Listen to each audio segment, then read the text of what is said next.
Olá, meus queridos alunos, bom dia, boa tarde, boa noite, de acordo com o momento que você está assistindo essa aula.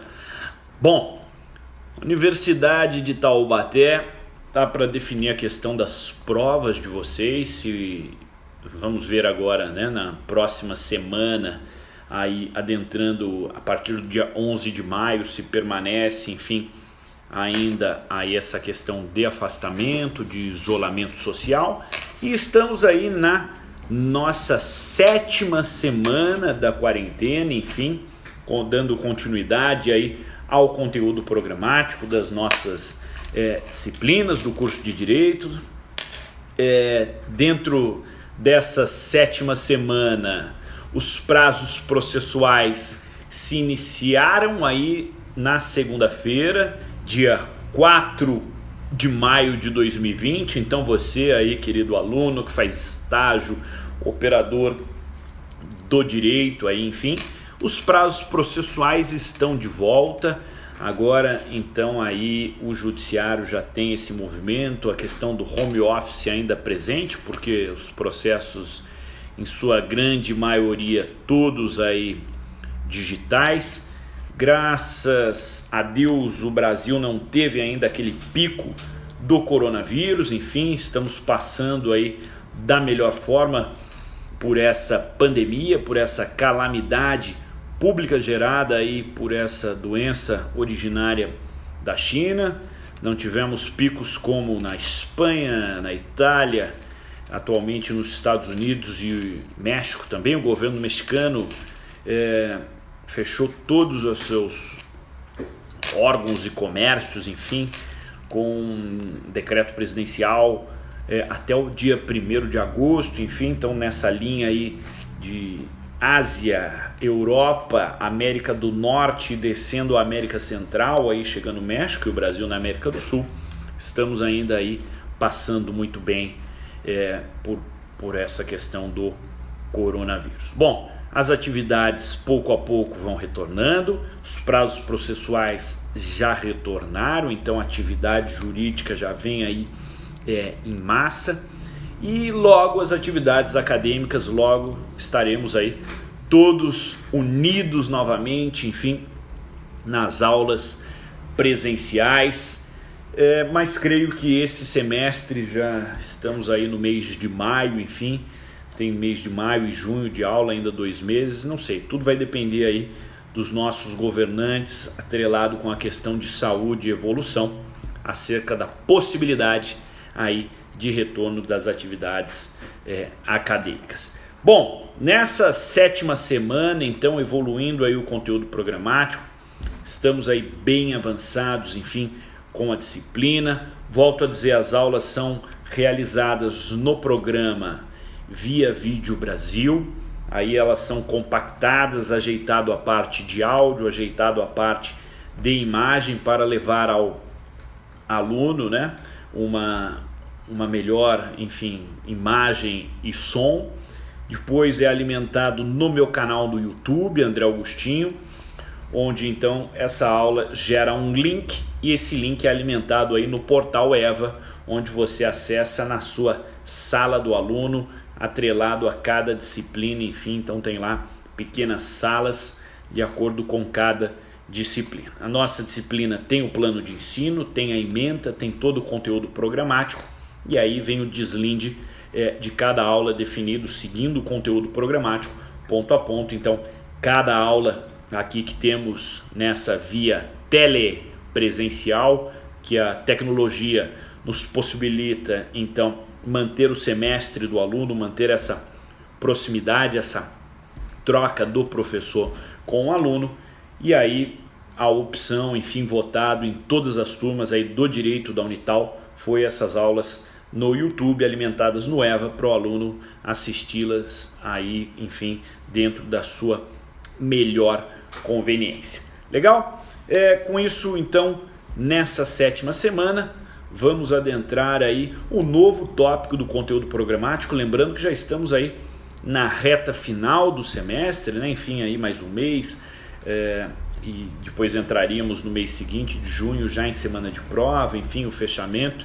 Acompanhem aí a questão do acesso ao portal no EVA, porque o acesso no portal do EVA, muitos alunos estão me perguntando, então já faço aqui essa menção a todos, a questão atrelada à presença do aluno. Na minha disciplina eu estou verificando aí o acesso no portal do EVA, a permanência no portal EVA, para verificar aí se o aluno então está entrando na disciplina, enfim, mas fiquem tranquilos, que eu sei que é difícil para todos, esse momento é um momento atípico, tanto no nosso país como em todo o mundo, e ainda mais nessa questão aí dessa troca virtual que é realizada aí por essas tecnologias que nos possibilitam aí aproximar e manter a disciplina, a nossa aula e o nosso curso de Direito a todo vapor em movimento. Então, sim, existe um equilíbrio, enfim, mas existem alunos que nunca entraram no portal EVA ainda. Aí fica difícil a questão de presença, enfim, de avaliação desse aluno. Então, é necessário que você, aluno, entre no portal EVA, enfim. Aí os representantes já estão avisados a encaminhar aí, enfim, a partir desse vídeo também já fica o encaminhamento aí para todos, que vocês tenham um grupo de WhatsApp aí na sala, enfim, fomentar a visualização das aulas, a permanência no portal EVA para validar aí a inclusão do aluno com a questão da presença também, certo? Em relação ao trabalho, vocês já fizeram as atividades aí na primeira e na segunda semana, né? Que foram atividades escritas com as turmas. E depois, a partir da terceira semana, e agora já estamos na 7ª semana, já ocorre o nosso encontro aí telepresencial, aí sem atividades, mas essa troca onde você acompanha a aula. Eventuais dúvidas da aula, volto a dizer, reforço aí em todas as aulas. O caminho para vocês tirar aí dúvidas, enfim, o saneamento de dúvidas dessa nossa troca das aulas é no canto superior aí do seu portal EVA. Você que está me assistindo agora, o canto superior tem ali um envelopinho, você clica nesse envelopinho e aí você já consegue falar direto aí, professor André Agostinho, enfim, já vem para minha caixa, além de eu receber um e-mail na caixa de e-mail de alerta, fica também quando eu abro o portal EVA uma seta, na verdade um chamariz, um quadradinho vermelho, enfim, indicando que existe mensagem aí, que existem dúvidas a serem tiradas e sanadas. Meus queridos, então, adentrando agora aqui na nossa disciplina de hoje, no conteúdo programático, vamos então avançar com a aula da 7ª semana, todos aí, caderno, lápis, caneta, enfim, para eventuais anotações, enfim, da aula de hoje, estejam todos apostos aí. Bom, então vamos lá, meus alunos do 5º A de Direito Civil, aí da Unital, vamos falar do nosso tópico número 9, chegamos então ao penúltimo tópico do nosso conteúdo programático, que é acerca do contrato preliminar. Contrato preliminar. Olha aí pelo próprio soar da temática do tema do conteúdo programático, contrato preliminar é aquele contrato que vai anteceder um contrato definitivo. Mas vamos iniciar a aula de hoje aí dentro do contrato preliminar, verificando que o contrato preliminar não pode se confundir nem com o contrato definitivo e nem com as negociações preliminares. As negociações preliminares, elas antecedem inclusive o contrato preliminar. As negociações preliminares, elas não vinculam as partes. Ou seja, é só a troca, é só a retórica entre as partes. Então, as negociações preliminares, elas permeiam, elas dão início a um futuro contrato preliminar. Mas as meras negociações por negociações não ensejam aí caráter obrigacional, passível de identificação e verificação de perdas e danos, de realização e de cobrança judicial para cumprimento de uma mera negociação. Então, não confundir com negociações preliminares, que é ali aquele início, enfim, aquele bate-papo retórico entre as partes que futuramente realizam um contrato preliminar. Muita atenção que o contrato preliminar, ele deve seguir os mesmos requisitos para ter validade e para ter eficácia do contrato definitivo. A única questão que o difere é em relação à forma. Em que pese o artigo 463 diga aí acerca da necessidade de registro, a jurisprudência pacífica, inclusive da primeira jornada de direito civil do Conselho Federal de Justiça, já verificou que aquela palavra deve, ali contida, na verdade ela deve ser interpretada como um pode. Pode haver o registro do contrato preliminar. O que difere se há o registro, se há o alçar da publicidade do contrato preliminar? Ele gerará efeitos para terceiros, ele gerará efeitos erga omnes para todos. Então, se o contrato preliminar ele é levado a registro, que é o que dispõe o artigo 473 com a palavrinha deve, quando há o registro, significa que os efeitos aí de validade, de eficácia, de alcance erga omnes, é para todos. Mas não é porque no 463 está escrito deve, que esse deve ser interpretado como um dever. Esse deve ser interpretado como um pode. E esse pode ser levado a registro, sendo levado a registro, efeito para todos, erga omnes, deu publicidade. Não sendo levado a registro, não pode os contratantes se valerem da sua própria torpeza por não terem levado a registro. E sim, este contrato firmado entre as partes, esse contrato preliminar, aí sim ele tem caráter obrigacional. Ele deve ser cumprido. E para o seu cumprimento, caso uma das partes recuse a cumprir, ele é levado então ao judiciário para que haja aí a imposição judicial por meio do magistrado, que pode então suprir, intervindo aí aquela vontade daquele contratante que vem a se recusar, certo? Então, o dever contido no 463 de registro é só para dar efeitos erga omnes de publicidade, mas deveria estar ali, a interpretação jurisprudencial, na verdade, é que isso é um pode ser levado ao registro. Mas se não é, e não é válido, aí nada, não. Se não está levado ao registro, não pode solicitar efeito erga omnes, enfim, para terceiros. Mas a vinculação está feita. Pacta sunt servando, que está pactuado deve ser cumprido. Então, entre as partes ali, deve ser cumprido o dispositivo contratual.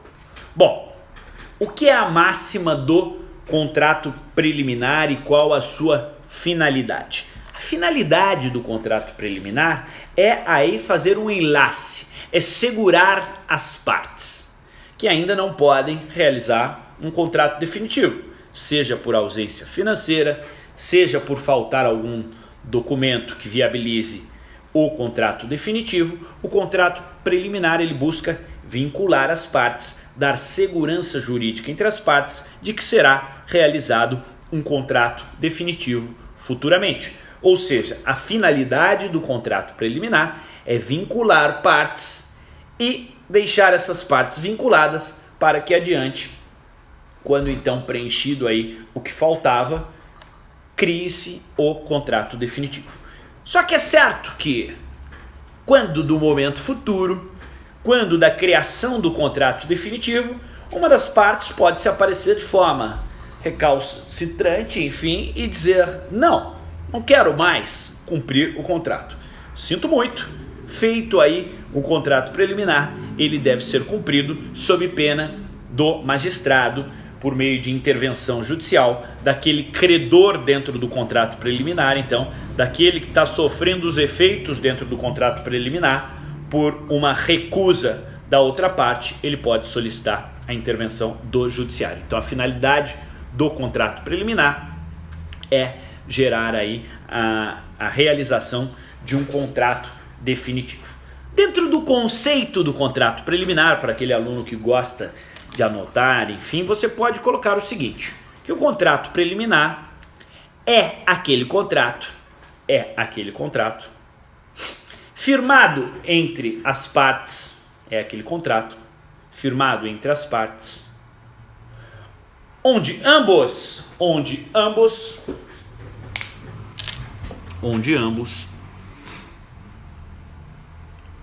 se comprometem,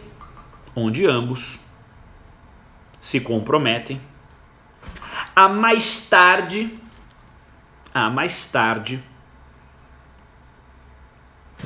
firmar um contrato definitivo, que seria aí o contrato principal, certo? Esse é o conceito do contrato preliminar, é aquele que antecede o contrato definitivo. O professor, ele deve seguir todas as diretrizes do contrato definitivo? Sim. O que é necessário para se ter um contrato preliminar?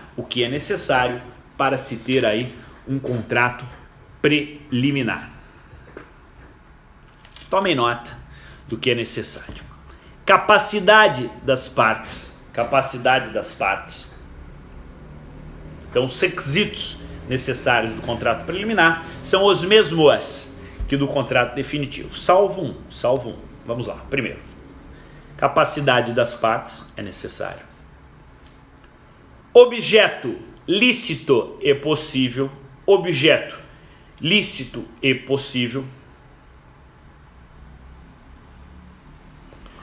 Consentimento de vontade das partes. Objeto lícito e possível. Capacidade das partes. Em relação à forma, professor, que seria o quarto requisito do contrato definitivo. Aí, meus queridos, em relação à forma, realmente é isso que difere, é isso que distingue do contrato definitivo em relação à sua formação. Não é necessário forma específica.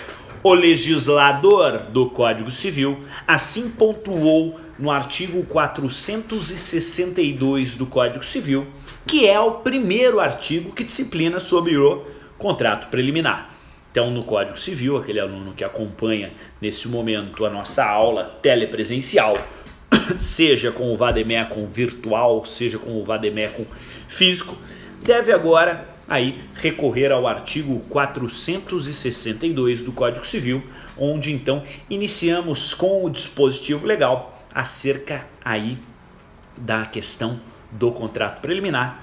Vou, nesse momento, pedir para o aluno fulano de tal ler, não é possível, vamos lá, vou ler em conjunto aqui com vocês o artigo 462 para então balizar aí a questão da forma que o legislador do Código Civil não definiu uma forma prescrita em relação ao contrato preliminar, deixando ela aí aberta e sendo aí o ponto de distinção, enfim, entre o contrato preliminar e o contrato definitivo, beleza? Então, na negociação preliminar aí antecede o contrato preliminar. Aí tem um contrato preliminar que gera obrigações, mas não tem uma forma prescrita.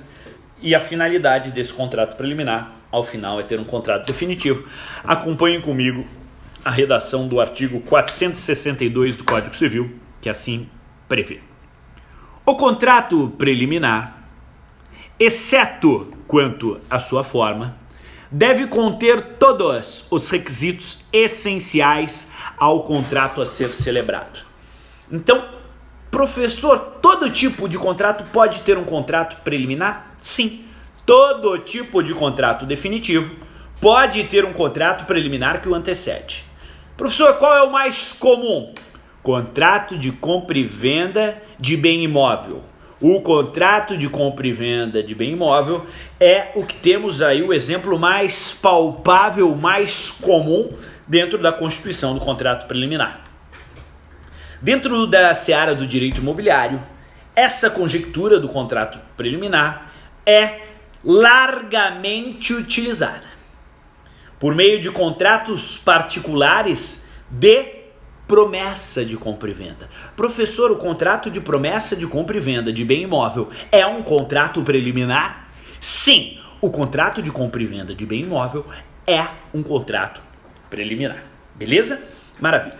Então, o contrato de compra e venda de bem imóvel, que é o mais comum dentro do direito imobiliário, dentro da seara imobiliária, dentro do dia a dia das imobiliárias, da constituição de compra de pessoas aí, de compra de pessoas, por pessoas de bens imóveis, compra de pessoas seria o caos. Estaríamos na escravidão que já se encerrou em 1888. Então, compra por pessoas de bens imóveis para dar segurança ao comprador, para dar segurança ao vendedor.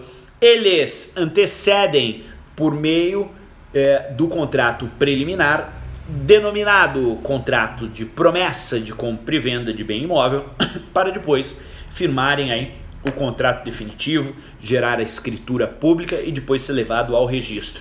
Porque vocês já tiveram aí essa máxima de que só é dono quem registra. Só é dono quem registra. Dentro da conjectura de propriedade e de posse, o possuidor, ele trabalha, está com animus domini, com ânimos de domínio, mas só é proprietário aquele que tem o registro do imóvel, aquele que efetivamente é dono, beleza? Mas nessa questão de compra e venda, iniciando aqui no contrato preliminar, o contrato de promessa de compra e venda, na verdade ele vincula as partes comprador e vendedor, promitente comprador, promitente vendedor, por meio da promessa de compra e venda, para adiante, para mais tarde realizarem um contrato definitivo e aí figurarem comprador e vendedor.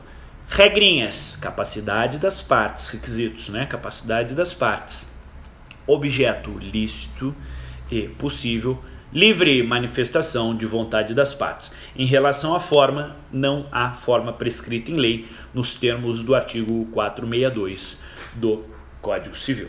Bom, avançando então acerca disso, e em relação ao caráter obrigacional, é necessário bilateral em relação às partes, e aí todos os contratos em relação às partes devem ser bilateral.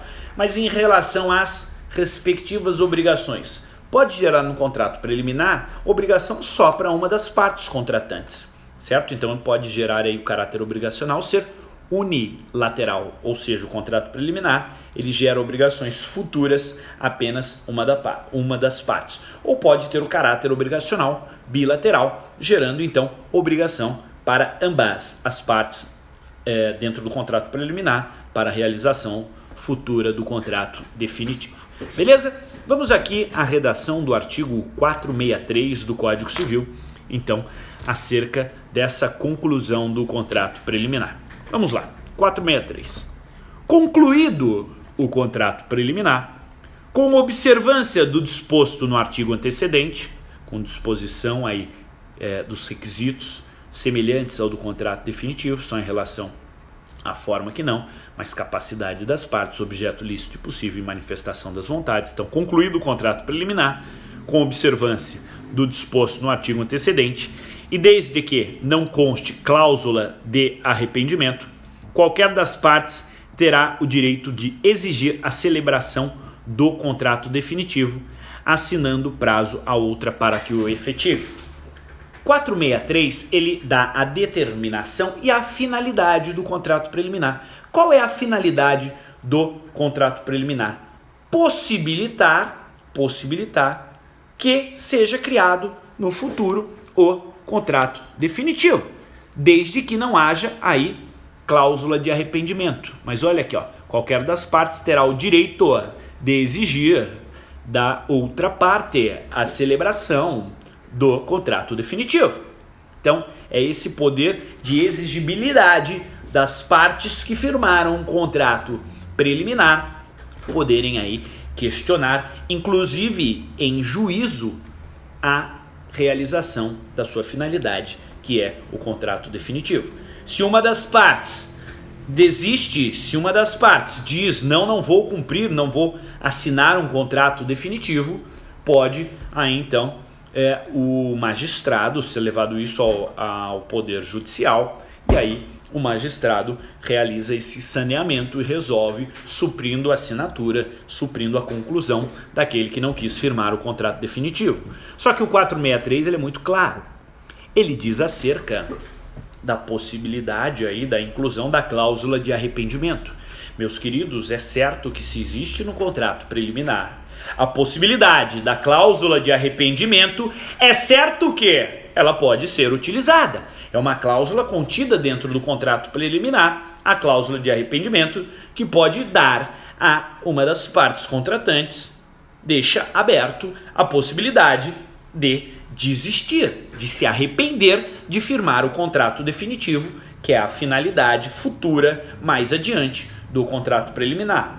Muitas das vezes essa cláusula de arrependimento ela coloca uma multa vinculada a perdas e danos para aquela parte então que venha se arrepender e aí deve então indenizar aquela parte que estava firme no propósito de firmar o contrato definitivo.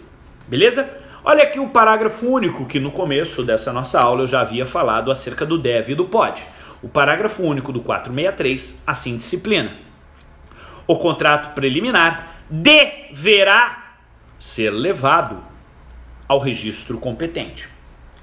A interpretação jurisprudencial dessa máxima, inclusive dentro da primeira jornada de Direito Civil do Conselho Federal de Justiça, definiu que a palavra deverá deve, na interpretação, ser entendida como um poderá, e que este poderá ser levado ao registro terá aí como balizador e algo que o difere, que é o seguinte: sendo levado ao registro, gerou então publicidade e aí os efeitos para terceiros, ou seja, os efeitos erga omnes para todos.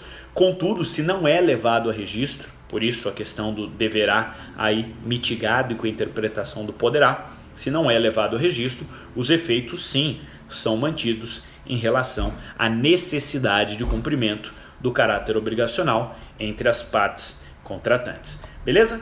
Bom, avançando mais aqui e sabendo que o exemplo mais comum disso, mais palpável no dia a dia, é o contrato de compra e venda preliminar, ou tido como contrato de promessa aí de compra e venda de bem imóvel. Esse é utilizado por muitos corretores, enfim, por advogados, quando da parte inicial da negociação pré-contrato definitivo, pré-contratual do contrato efetivo de compra e venda, que aí deve ser feito por meio de escritura pública para ter a sua validade efetiva, porque, voltem comigo, esse sim, o contrato definitivo de compra e venda, ele tem a sua forma prescrita em lei e aí deve ser cumprido, deve ser levado ao registro competente, deve ser feito aí com solenidade e formalidades dentro do espectro por meio de uma escritura pública de compra e venda, que aí sim é o contrato definitivo de compra e venda.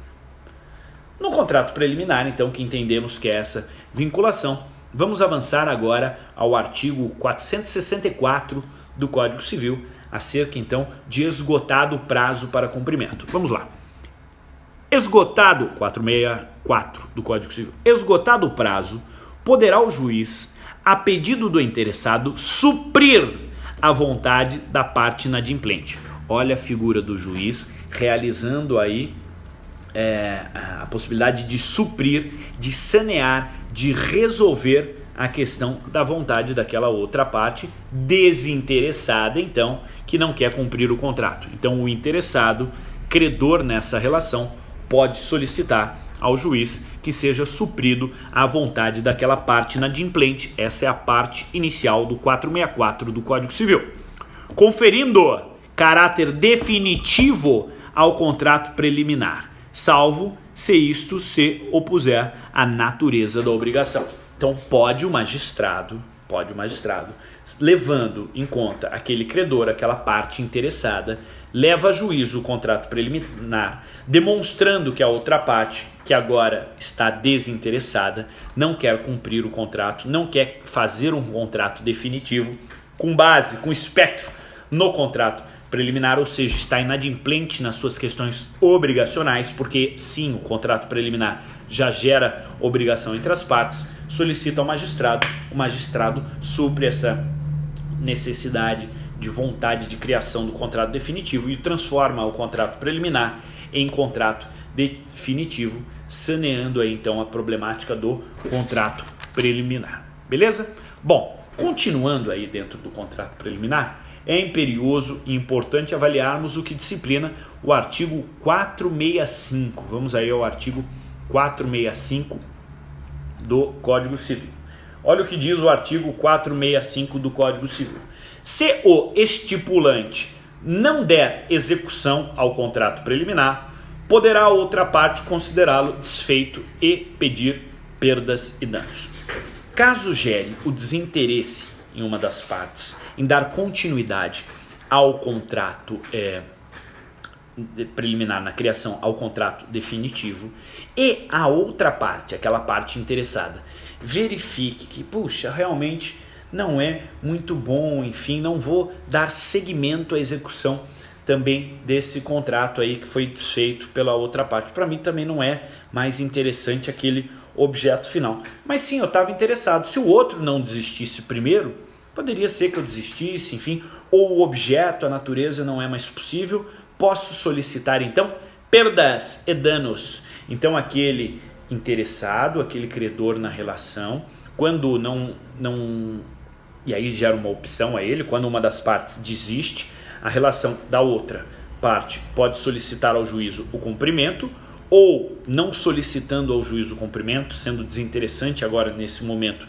o cumprimento também por meio desse suprir judicial, pode então esse credor, esse interessado, solicitar a substituição, não no cumprimento da realização do contrato definitivo, mas sim na conversão em perdas e danos em face aí dos danos que sofreu. Então essa é a redação do 465. Se o estipulante não der execução ao contrato preliminar, poderá a outra parte considerá-lo desfeito e aí solicitar então perdas e danos. Então o contrato é desfeito e solicitado aí perdas e danos. Beleza? Avançando mais um pouco, vamos aí então ao último artigo sobre o contrato preliminar. Contrato preliminar são poucos artigos que perpassam aí do 463 até o artigo 466. Então do artigo, 462 do Código Civil é o inicial, até o artigo 466. 62, 67, 62, 63, 64, 65, 66. Então, perpassando aí por esses artigos, já vimos o 462 em relação à necessidade de ter aí as mesmas diretrizes do contrato definitivo, o 463 em relação à cláusula de arrependimento, o parágrafo único do 463 e a interpretação jurisprudencial sobre esse deverá, a interpretação que deve ser feita, a leitura do aluno nesse momento que deve ser feita é por a criação de um poderá, onde o deverá é o efeito erga omnes, quando devidamente registrado, e o poderá é o efeito entre as partes. Esgotado o prazo, pode haver aí suprimento jurisdicional. O 465 é não utilizar do suprimento jurisdicional para cumprimento do contrato preliminar e criação no definitivo. O 465 é para então a questão de transformar, de cambiar aí para perdas e danos, quando então a parte estipulante deixa de cumprir, aí a outra parte considera desfeito o contrato e então solicita perdas e danos. E o último artigo, 466 do Código Civil é: se a promessa de contrato for unilateral, se a promessa do contrato for unilateral, uma das partes só, o credor, sob pena de ficar a mesma sem efeito, deverá manifestar-se no prazo nela previsto, ou inexistindo esse, do que lhe for razoavelmente assinado pelo devedor. Lembra que esse contrato pode gerar caráter obrigacional da criação contratual, de cunho unilateral, apenas obrigação uma das partes, ou de cunho bilateral, obrigação para ambas as partes dentro da classificação dos contratos. Sendo obrigação tão somente unilateral, a obrigação de evoluir no contrato para mais tarde criar um contrato definitivo, apenas uma das partes, quem tem o poder de definir ou não, de cobrar isso judicialmente, de solicitar perdas ou danos, é essa outra parte, que é a parte interessada, que é essa aqui que firmou o contrato preliminar, realiza então o avanço desse contrato preliminar. Se essa parte o credor dessa relação, que sobre ele não recai obrigações, ele só tem o poder de cobrar que essa parte que vinculou uma obrigação unilateral cumpra. Se esse dorme no tempo, ele então deixa de cobrar dessa parte, na verdade não haverá nada. Olha, se a promessa de contrato for unilateral, olha aqui, obrigação unilateral, promessa de criar unilateral, o credor, que é a outra parte, aqui o credor, então pode então ser dado sob pena de ficar sem efeito, deverá manifestar no prazo nela previsto. Essa é a redação do 466 que está aqui no código e aqui na tela. Bom, vamos explicar aqui o 466. Então, este que vinculou obrigação contratual, esse que se vinculou de forma unilateral à obrigação contratual, e a outra parte é o credor, para que seja cumprido essa obrigação contratual por parte desse devedor, que tem o dever, então, de criação do contrato definitivo. Se esse deixa de cumprir, só cabe a cobrança a este credor. Se esse credor nada faz, é tido então sem efeito. E este credor aí tem em relação aí no que for razoável assinado pelo devedor, em relação à manifestação no tempo. Esse credor tem que se manifestar e falar: devedor, cumpra. E, em regra, os contratos preliminares bem feitos têm um lapso temporal para ser cumprido.